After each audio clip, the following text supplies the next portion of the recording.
Assalamualaikum warahmatullahi wabarakatuh. Perkenalkan, nama saya Siti Fatima dari kelas 2B.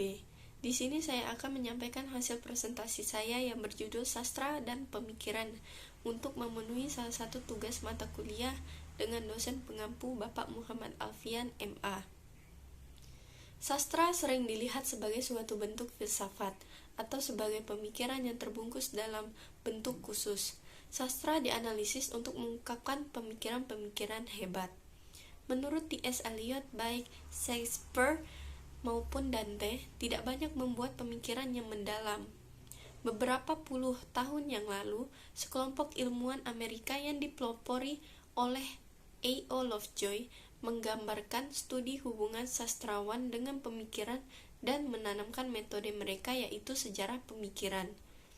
Lovejoy membuktikan kemampuan metodenya dalam bukunya yang berjudul The Great Change of Being untuk menelusuri pemikiran tentang tindakan pada alam dari Plato sampai Schelling.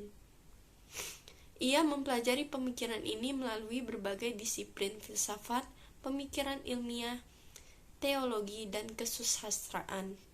Memang karya sastra dapat dianggap sebagai dokumen sejarah pemikiran dan filsafat, karena sejarah dan sastra sejajar dan mencerminkan sejarah pemikiran. Mempelajari bagian-bagian pemikiran tanpa melihat keseluruhan sistem, sama seperti mempelajari sejarah sastra hanya dari sejarah puisi, diksi, maupun pencitraan.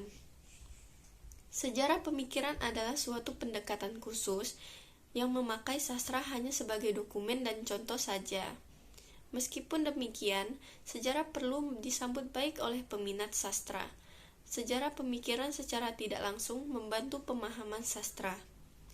Juncker mengklasifikasikan permasalahan yang digarap pengarang, yaitu pertama masalah nasib, yang kedua masalah keagamaan, yang ketiga masalah alam, yang keempat masalah manusia, dan yang kelima masalah masyarakat. Dalam mempelajari pengarang secara perorangan, pendekatan Juncker memiliki kelebihan karena memiliki sikap dan pemikiran yang tidak diformulasikan terlalu nyata dan jelas. Yang dimaksud pemikiran di sini bukan pemikiran yang dipakai hanya sebagai bahan mentah atau informasi. Permasalahan maksudnya, pemikiran dalam kesusastraan baru muncul kalau pemikiran mulai diwujudkan dalam tekstur karya sastra menjadi bagian dari karya sastra. Dalam sejarah sastra, kadang-kadang pemikiran menyala langsung dari wujud karya sastra. Contohnya, puisi. Puisi bukan pengganti filsafat. Puisi memiliki tujuan dan alasan keberadaannya sendiri.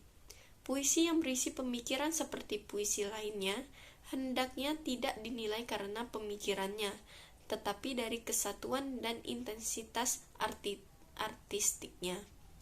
Baiklah, itu saja yang bisa dapat saya sampaikan pada presentasi kali ini. Lebih dan kurang saya mohon maaf. Kepada Allah saya mohon ampun. Sekian, terima kasih. Wabillahi taufik wal hidayah. Wassalamualaikum warahmatullahi wabarakatuh.